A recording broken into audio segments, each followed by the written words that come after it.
I stumble to a halt, staring over the scene before me. On either side of me, stretching for as far as I can see before more corridors split away, are rows of glass fronted cells. Inside each cell is a white tiled room. A metal tube protrudes down from the ceiling, and a plume of sickly yellow vapor pours from the bottom. Huddled on the floors of these cages are a variety of creatures, some human looking, others not even close. Each one of their bodies and faces is contorted into a frozen state of fear. Eyes wide, fingers or claws grasped into fists, mouths held open in silent screams. So the torture chambers, and yes, okay. I stumble forwards, my footsteps echoing from the floor and seeming to ripple from the glass in thudding waves. Or that could just be the intense beat of my heart drumming in my chest and ears. We'll walk on as before. I try my best to keep my pace steady as we move forwards. What's wrong with them? I finally ask. Rebecca steps close to one of the cells and stares inside, remorse and sympathy tugging at the frown on her brow. It's called caging. It's a punishment that was designed by the supernaturals themselves when the agency was first formed. She gestures to the metal tube in the ceiling. This releases a toxin which traps the prisoner inside their own mind. It makes their worst fears and memories a reality to relive inside their head and cages them in a state of paralysis. Oh, so you mean like hell? Sure. It's difficult to keep my gut reaction to this contained. Hmm. Uh,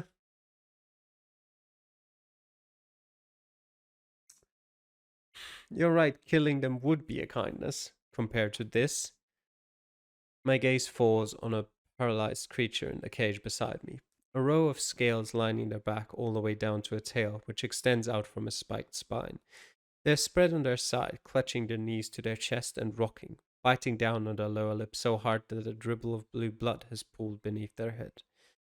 I don't like what we have to do, but trust me when I say this is the only way. If we didn't do this, then all these rogue supernaturals would likely be able to escape our facility. Some of them possess abilities and strength far beyond what we can contain by normal means. Rebecca steps up to the cell I'm staring into. That creature has killed a dozen people and countless supernaturals. I flinch a little at this news. They used acid to melt the skin from their victims before eating them, usually while the victim was still alive. My stomach reels at the imagery forced into my head, and I glance away from the cell. The supernaturals in our world don't need to kill to survive. The agency's job is also to provide food, shelter, and aid to all supernaturals who obey the rules. We help them acclimatize to our world. She nods her head at the cell, her expression hardening a little. That supernatural had the opportunity, but they chose a different path and they knew the consequences that breaking the laws would bring. Um, I still don't quite know why they're not just killing them. Madam, a voice interrupts the seriousness of the conversation. We both turn to look behind us where one of the guards is standing. Yes, Rebecca replies in a stiff tone. The guard shifts uneasily. We have a prisoner transfer soon. Of course, she replies. We were leaving now anyway. And with a final glance towards me, she heads back towards the exit. I follow a few paces behind. Outside the facility's common room, uncertainty stalks me down the corridors as we head back through the facility. The hallway is too silent, too empty to feel wholly at ease. My mind is still reeling from everything that I've learnt and seen. It's not exactly something I can deal with in the space of a couple of hours. I almost bang into Rebecca as she comes to a stop outside of a slightly more battered green metal door. This is the common room, she says. If you wait here for a while, I'll have a guest room sorted for your stay here. My stay? I ask. You took quite a nasty bump to the head, she replies, her worried gaze flickering up to the bandage that's wrapped around the top of my head. We need to keep an eye on you for a while. You'll also need to be debriefed further about the true details of the case you're working on. At least I finally get to find out the truth about that. What about my work? The station? That's all taken care of, don't worry, she replies with a small smile. Then the expression falters and she frowns. I am truly sorry about all of this. Finally, the overwhelming thoughts inside my head break, and I can only focus on my mother and the realization of how she kept this a secret from me. Hmm.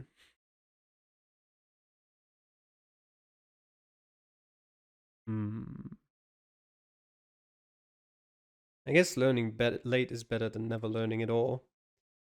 I take a calming breath, though it doesn't completely help to settle the torrent of confusion and emotions bubbling in my chest. I'm sorry, Jules, Rebecca replies, stepping forward and spreading her hands out in front of her. Please believe that I didn't want to hurt you with this secret. As much as your job has been a strain, you've always been there for me when I've needed you. It's the best reply I can give her for now. Her face softens into a smile, the expression helping to ease my own concerns. I'll have someone come find you when your room is ready.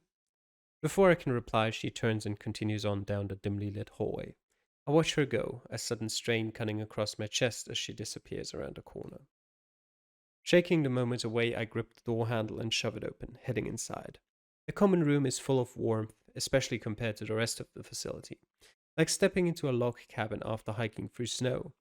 Worn leather sofas dot the open space, partnered with burgundy velvet armchairs that have just the right amount of wear to them to make them seem homey rather than outdated. Intricately patterned rugs cover a polished wood floor, and even the concrete walls have been given a wash of cream paint. Bookcases add a sort of regal quality to it all. Even the empty pool table at the far end seems suited to the room. It's also brighter than any place I've been here so far. An ornate ceiling light glows with an orange hue, and there are a couple of table lamps dotted about. There's even an attempt at some nature, with a few lush green frill-leafed ferns spilling out of some terracotta pots on shelves. The heavy scent, the heady? I'm sure that should mean the heavy scent of frankincense pours from an incense stick smoking away on a nearby side table. It could be heady, actually. It's a weird adjective, but whatever. It's a more welcoming space than any I've seen so far. Well, maybe except for the four vampires staring expectantly at me. Unit Bravo remains silent as they look over me. Bra is sprawled over a rather fancy looking armchair near a brass colored radiator. Morgan is perched on a mahogany side table, only just avoiding knocking off a tassel edged table lamp. Nat is propped up against the wall on the opposite side with her hands in her pockets, and Ava is inspecting me with an arched brow from her place, leaning against the back of a tall backed recliner. So, Farah says, a long smile beginning to form on her face. Still so accepting of the whole vampire thing? Morgan gives a snigger of laughter at the comment. Nat gives a disapproving tut, then steps toward me with a soft smile. It gets easier. Hmm.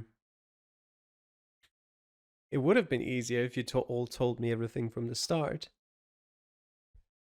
I bark, a hand on my hip.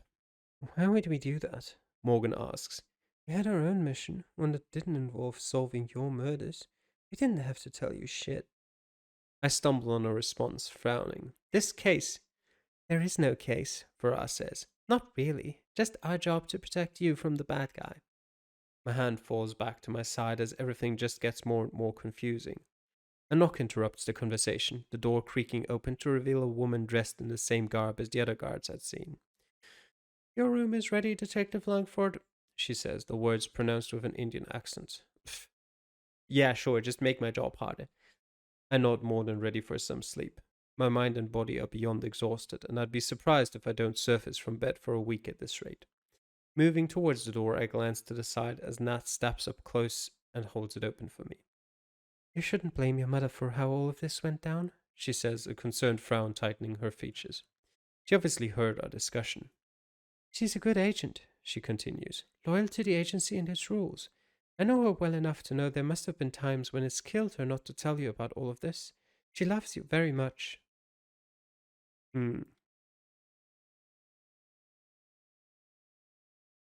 Uh, all right. It's not about being right or wrong, she replies with a smile. It's about giving her a chance to make this up to you. I give a nod before leaving to follow the guard down the hall. The next morning, the guest room had been functional, if a little dreary. At least the bed had been comfortable enough. Getting to sleep had been easy. I was exhausted after learning so much. I was out almost as soon as my head hit the pillow. After everything I'd learned and realizing how much bigger the world is than I thought, I was beyond exhausted.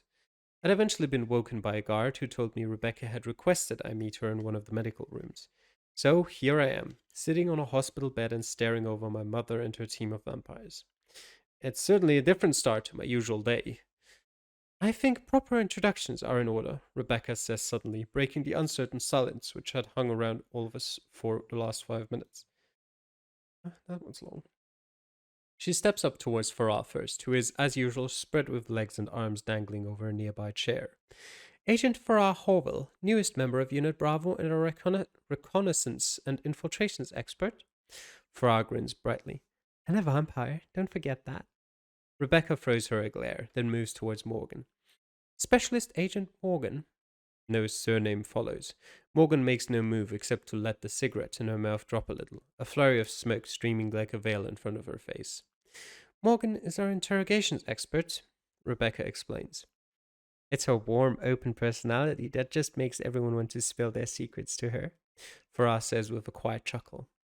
Morgan's sensory and pheromone abilities are much more powerful than most vampires, Rebecca explains, though I note the hesitation in her voice and also the frown that hits Farah's face at the words.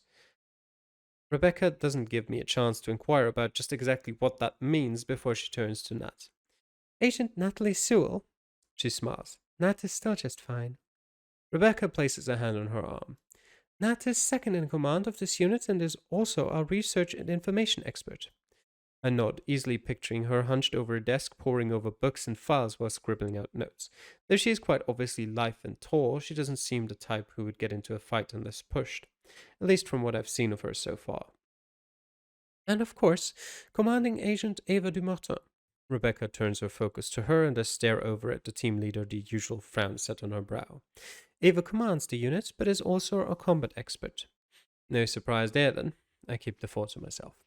The room falls quiet once again. I realize that as the introductions are over, they are waiting for me to respond. And I'm Detective Jules Langford, ordinary human. Nat's jaw tightens. Not exactly ordinary. At first, I think she's just being nice, but when everyone's focus flicks towards me, I realize there must be a deeper meaning to her words. Your blood. Rebecca begins running a hand through her hair. It's special. My blood, I repeat. Why? We're not entirely sure, Nat replies. My mother takes a step towards me. But now that you know everything, we hoped we could use this opportunity to find out. How? We'd like to run some tests.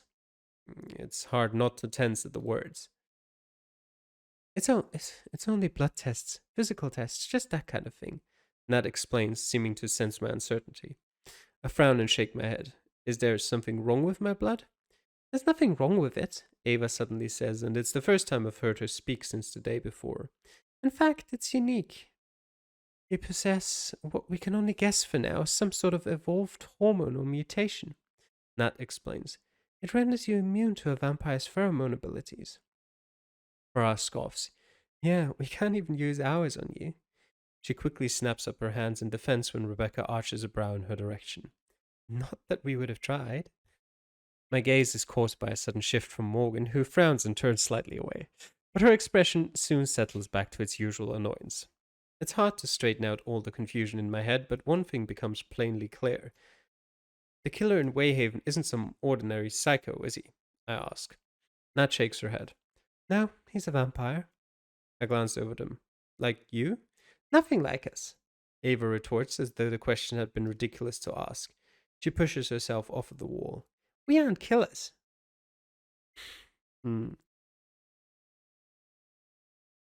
Okay. I guess there must be murderous vampires just like there are murderous humans. Doesn't mean they're all the same. Ava curves a brow in surprise, quickly turning away, though I notice Nat crack a smile. Thankfully, Rebecca speaks again to interrupt the oncoming quiet. The killer in Wayhaven, currently using the alias Murphy, has you pinned as his next target. I sent my team in to protect you and keep you away from him. She pinches the bridge of her nose. But you're rather more persistent than even I could have anticipated. I'm not sure whether to take that as a compliment or not. If he's after me, then why did he kill those other people? I suddenly realized that all of the weird blood Verda found suddenly makes so much more sense. Some of them had the mutation as well, she continues. We don't know why he's after people with the mutation or what he's trying to accomplish, Nat explains. He seems to be running some kind of experiment on the victims, Ava says, not looking at me as she speaks. We're not sure why. His victims would be immune to his powers, so they'd be more difficult for him to acquire. I shudder at the choice of word. He's not doing a very good job on those experiments unless death is what he wants, I reply, uncertain how to handle yet another truckload of bizarre information. At least focusing on the case has calmed my thoughts on the whole vampire thing for the moment. Ava shakes her head. We don't think death is the intended result. And whatever he's trying, Farah chimes in, he's pretty much run out of test subjects. Rebecca turns to meet my eyes, her lips drawn tight in worry. From what we can find, we think you are the last one with the blood type he's after. They all stare at me closely for a long moment, waiting while I process that information. Well, that's just great. Don't worry, Jules, my mother says, sitting on the end of the bed. We won't let him hurt you. A nice sentiment, but I'm not sure how much words are really going to help. So do you agree to the tests? Ava asks bluntly. It could help narrow down why he wants you so badly. This new world I've been plunged into might be a little clearer if I can at least know what's happening with my blood, and possibly why Murphy wants it. But then I still don't know much about this agency or what their plans are. Who knows what they want from the results of these tests? I guess I'll have to go with my instincts. Yeah, we'll do the tests. I suppose it would be best, I reply, giving a decisive nod. If it's the only way to find out what's going on, then I'll do them. They all look relieved at my response. This is the first real chance to find out about this mutation, Rebecca says with a genuine smile. You'll be helping us all so much. Now come with me, I'll take you to the lab. Sliding from the bed, I make to follow my mother, suddenly very aware of the gazes of Unit Bravo, watching me as I go. Next chapter.